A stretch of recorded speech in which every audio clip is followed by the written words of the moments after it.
jóvenes, vamos a comenzar con nuestra sesión del día de hoy presentándoles el filósofo más importante que tenemos del pensamiento occidental, que es el gran Sócrates. El señor Sócrates, originario de Atenas, es a quien nosotros le debemos la lógica, que es el elemento, ¿sí?, que convierte a la ciencia en un elemento meramente puro, ¿sí? Entonces, vamos a trabajar en esta ocasión, ¿sí?, el origen del método inductivo, que es principalmente la aportación que nos hace Sócrates hacia la humanidad, hacia el método científico, a partir de su propia creación de la mayéutica. Este proceso, ¿sí?, que nos hace descubrir hasta el último fin del conocimiento a partir de una serie de preguntas, que todas son estructuradas con la finalidad de llegar hasta el último punto de cualquier verdad, ¿sí? Entonces, para trabajarlo vamos a reconocer en primer lugar sus orígenes. Sócrates, a él lo consideramos o más bien a él se le data de su nacimiento en el 470 a.C. Y bueno, como filósofo ateniense es el más conocido y del cual nosotros podemos entender que marca el antes y el después de la filosofía, que es principalmente a partir de su conocimiento y a partir de su método. Bueno, él fue maestro de Platón, y Platón a su vez fue maestro de Aristóteles. Tanto Platón, ¿sí?, crea la academia, como Aristóteles el liceo, que son las primeras universidades que existen en el planeta.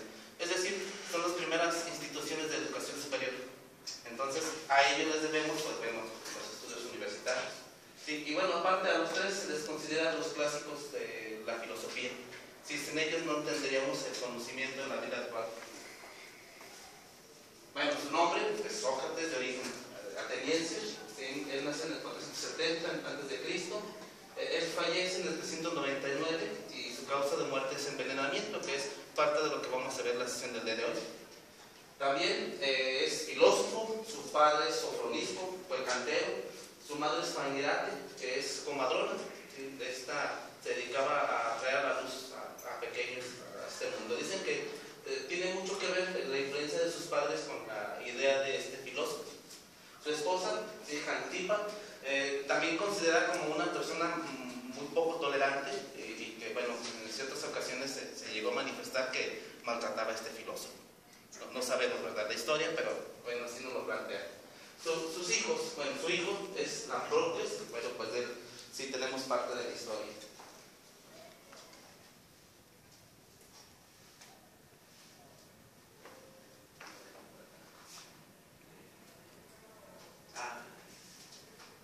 Ahí está.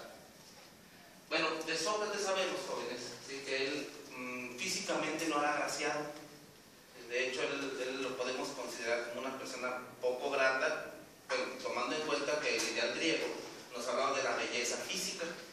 Pero bueno, todo en Sócrates era simbólico, incluso su aspecto físico, porque bueno, él mismo se consideraba una persona no muy agraciada en ese sentido.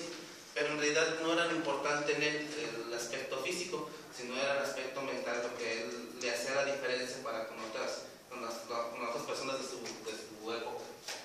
Él nos decía que la verdadera sabiduría está en reconocer la propia ignorancia. Resulta que en alguna ocasión, ¿sí?, el oráculo en Delfos llegó a afirmar que Sócrates era el hombre más sabio del planeta, a lo cual le llega la noticia a Sócrates y lo medita y lo piensa, y después llega a afirmar: en verdad sí soy el hombre más sabio de Grecia, porque yo soy el único que sé que no sé nada. Y de ahí hace su frase inmortal: yo solo sé que no sé nada, ¿sí? Porque bueno, al final de cuentas, él siendo un erudito, siendo una persona muy intelectual, él se reconocía a sí mismo como un ignorante. Entonces esto es la base de su proceso mayéutico, porque él, al ser ignorante de las cosas, preguntaba hasta su último fin, haciendo que los doctos en el área quedaran en ridículo, porque él los hacía ver como personas ignorantes, a pesar de que eran profesionales en su saber, ¿sí? Entonces esa es parte de su método mayéutico. ¿Vamos hasta el momento, jóvenes? Sí. Sí. Correcto.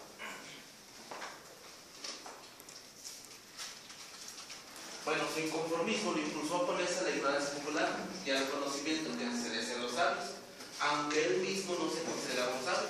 Cuando uno de sus mejores amigos, Querofonte, le preguntó al oráculo de Delfos si había alguien más sabio que Sócrates, la pitonisa le contestó que no había ningún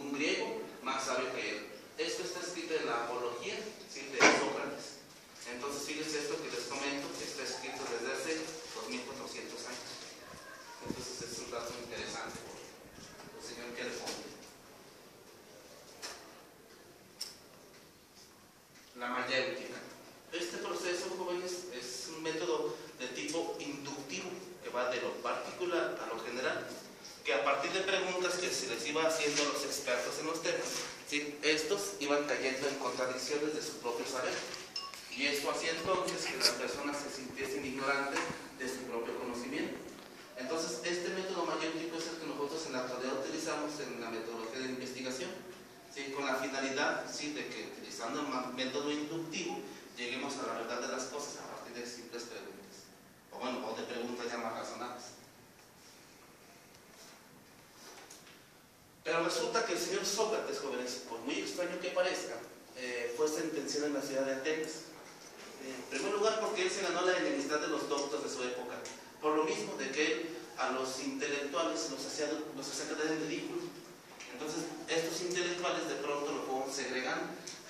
Y resulta que este es acusado de impiedad y de corromper a las mentes jóvenes. Fíjense por lo cual él es acusado, jóvenes. ¿Sí? Él es acusado de impiedad. ¿Qué significa la palabra impiedad?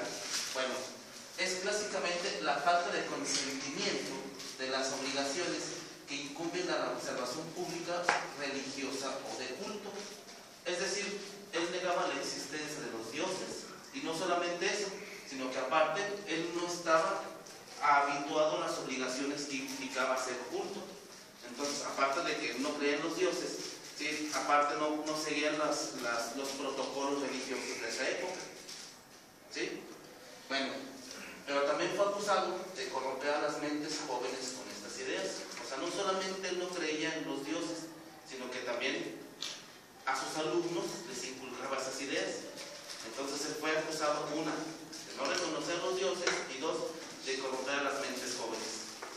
Y entonces, mediante un acto democrático en la ciudad de Atenas, ¿sí?, lo declaran culpable de todos los cargos, ¿sí?, y es sentenciado a muerte.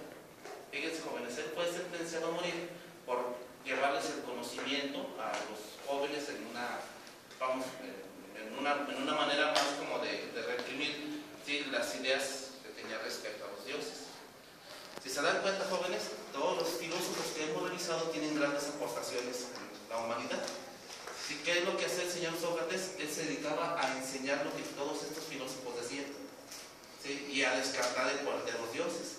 Por lo tanto, cuando él es sentenciado, ¿sí?, él asume la postura de defenderse él mismo, y entonces él, ante el tribunal, hace su defensa, en la cual no solamente él pide que no se le asesine, sino que aparte se le venere, porque él les trae el conocimiento.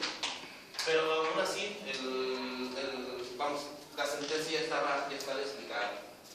Entonces, Sócrates asume su responsabilidad respecto a la acusación y acepta entonces el castigo de Atenas. Como en esa época, jóvenes, tenían 2 semanas de festividades por los dioses, curiosamente, no podían matar a Sócrates, porque en época de festividades no podían sentenciar a las personas o ejecutarlas.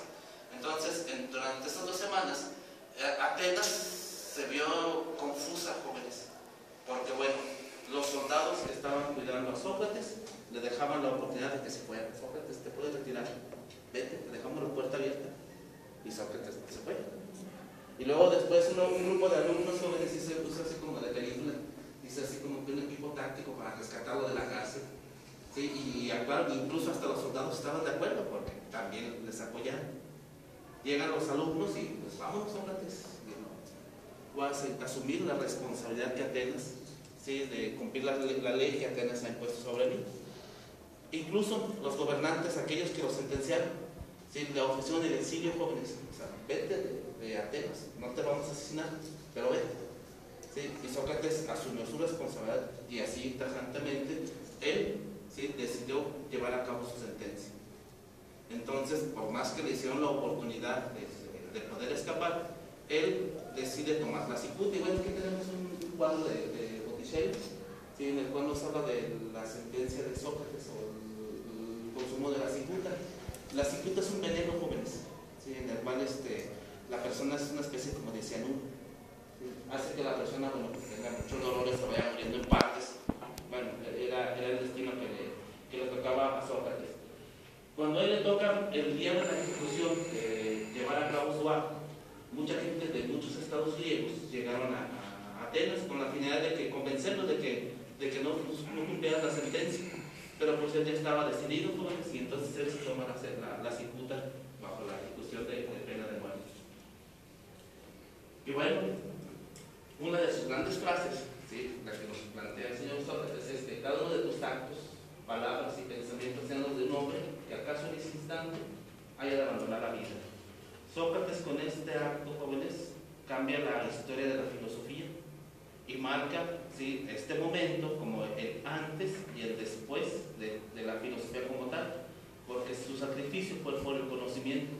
Él supo que fue sacrificado principalmente por darle a las mentes jóvenes, a las mentes de las personas, ¿sí?, conocimientos que los iban a llevar a un campo mucho más elevado. ¿Sí? Bueno, ojalá y les haya gustado esta presentación.